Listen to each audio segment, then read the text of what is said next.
Assalamualaikum warahmatullahi wabarakatuh.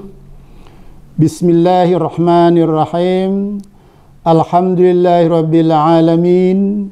Wassalatu wassalamu ala asrafil mursalin nabina Muhammadin wa ala alihi wa ashabihi wa man tabi'a hudahu bi ihsanin ila yaumiddin.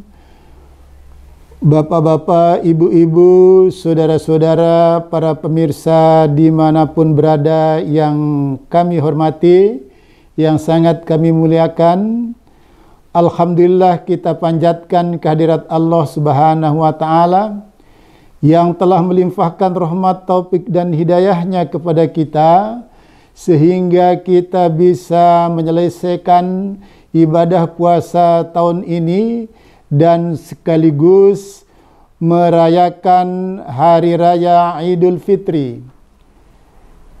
Tidak ada kata-kata untayan hati yang paling mulia selain kalimat takbir, kalimat tahmid, kalimat tahlil dan istighfar kita kepada Allah Subhanahu wa Ta'ala.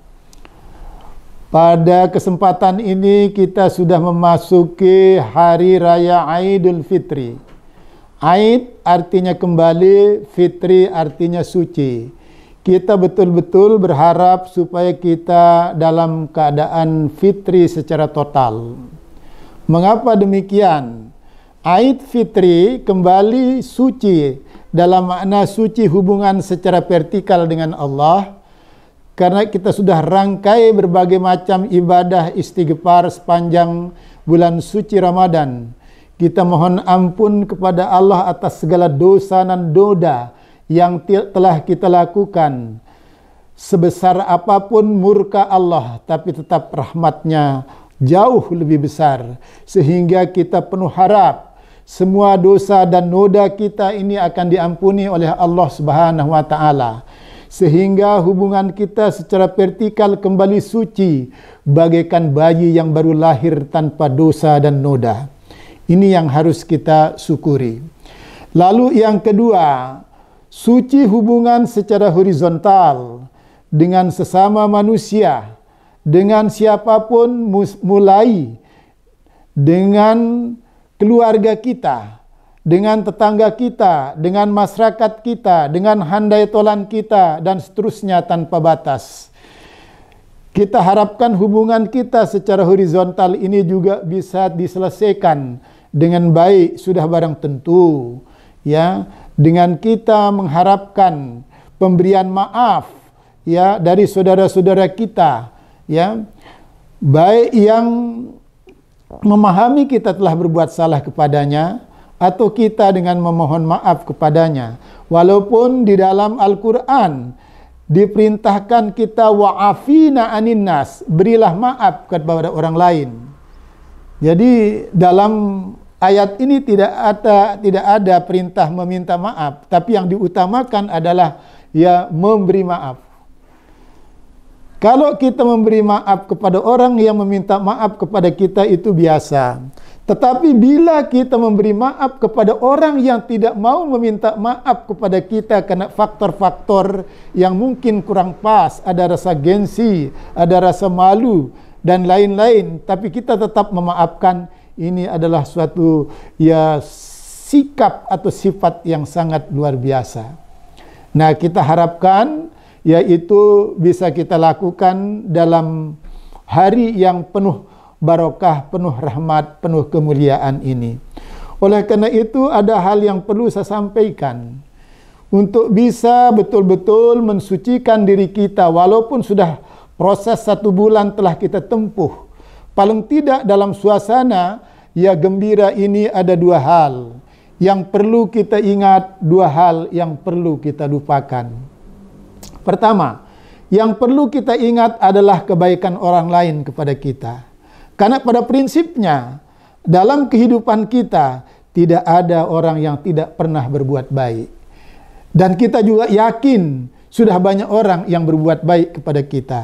Nah, ini harus selalu kita ingat supaya kita lebih cenderung menghormati orang lain ya, karena orang lain juga bisa berbuat kebaikan kepada kita.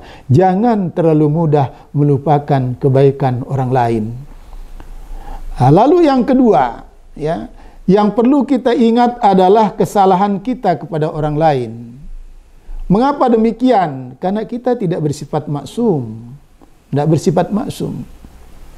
Oleh karena itu, kita diperintahkan untuk tobat dalam semua, ya, kekurangan kita, dosa dan noda kita. Baik mulai dari dosa kecil, apatah lagi dosa besar. Kita berdosa, kita bersalah, ya, kepada orang lain. Ini perlu kita ingat-ingat, ya kan? Agar apa? Agar terdorong dalam hati kita rasa ikhlas. Berangkat dari kesadaran kita terhadap kesalahan kita, ya, kepada orang lain, maka kita terdorong, ya, untuk, ya, mendapatkan ridha Allah dengan mengedepankan keikhlasan kita untuk meminta maaf, ya, kepada orang di mana kita telah berbuat salah. Nah, ini luar biasa. Ini harus selalu kita ingat, ya. Karena tadi sudah saya katakan bahwa kita tidak bersifat maksum, ya, tidak selalu terpelihara dari dosa dan noda. Nah, ini yang harus kita ingat dua hal. Lalu yang kedua, ada dua hal yang perlu kita lupakan. Ya, karena tidak baik untuk kita, bahkan bisa merugikan kita. Ya, pertama yang harus kita lupakan adalah kesalahan orang lain kepada kita. Ya, tidak usah kita menyimpan kesalahan orang lain.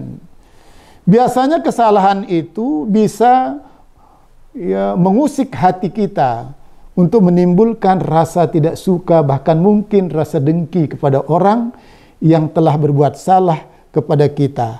Mulai dari kesalahan kecil, apatah lagi kesalahan yang besar. Ini sangat mempengaruhi, ya, kesucian jiwa kita.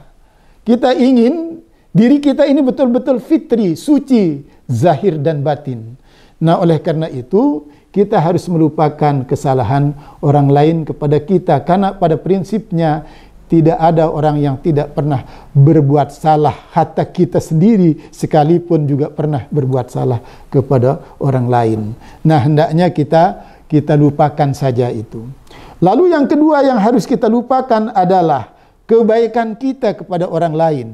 Apapun bentuk kebaikan kita, entah kebaikan itu, ya, berupa sikap hormat, ya, sikap menghargai, ya, atau kebaikan kita mungkin, ya, memberikan bantuan secara duniawi, ya, ya, ini hendaknya kita lupakan. Apalagi kalau bentuknya infak, sedekah dan lain-lain. Ya, kenapa? Karena ini potensial akan merugikan kita kalau itu kita ingat-ingat. Biasanya kalau orang mengingat-ingat kebaikannya kepada orang lain, akan muncul rasa angkuh, rasa besar diri, dan pada akhirnya mungkin secara tidak sadar mengungkap kebaikannya kepada orang lain itu terhadap orang lain. Nah, gitu. Nah, ini bisa membatalkan amal kita karena kita diingatkan oleh Allah Subhanahu wa taala dalam Al-Qur'an, A'udzubillahi minasyaitonirrajim. Bismillahirrahmanirrahim. La tubtilu shadaqatikum bil manni wal adza. Jangan kau batalkan sedekahmu, kebaikan apapun itu, ya. Karena itu akan bisa menggugurkan pahalanya. Bisa membatalkan pahala dari kebaikan kita itu, apapun bentuk kebaikan kita. Entah kita menolong orang dalam kesulitan dalam mengatasi masalahnya, ya, berbagai cara kita lakukan untuk membantunya. Nah, mari ini kita lupakan. Kalau kita sudah berbuat baik kepada siapapun, kita serahkan kepada Allah Subhanahu wa taala, karena Allah yang paling tahu, ya, bagaimana hati kita, ya, tulus ikhlas hendak berbuat baik. Nah, oleh karena itu sekali lagi mari kita lupakan semua kesalahan orang lain kepada kita, ya, supaya hati kita itu tetap bersih. Dan kedua, ya, semua kebaikan kita kepada orang lain, supaya kita jangan menjadi sombong dan jangan sampai juga, ya, nilai atau pahala dari kebaikan kita hilang begitu saja bagaikan apa? Ya, bagaikan debu, ya, di batu hitam dihempas angin kencang, maka batu itu akan kembali bersih tanpa debu. Jangan sampai seperti itu.